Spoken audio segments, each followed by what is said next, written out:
Alright, y'all. I'ma tell y'all the story of the most decadent nightclub in history of the world. I'm talking about Studio 54. Y'all ready?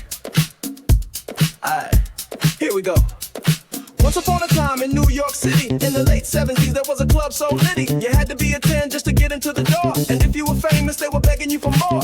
Imagine models, drag queens, celebrities, the music, the lights, the energy. You had to be there to really understand. It was like the disco Neverland.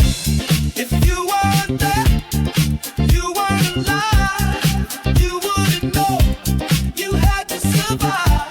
If you weren't there, you weren't alive. You wouldn't know, you had to survive.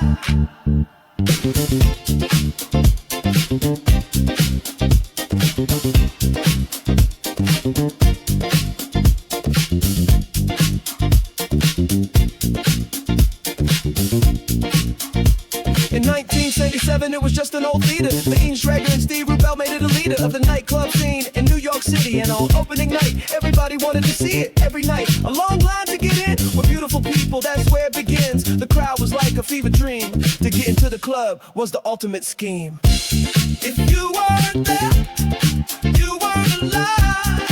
You wouldn't know, you had to survive. If you weren't there, you weren't alive. You wouldn't know, you had to survive.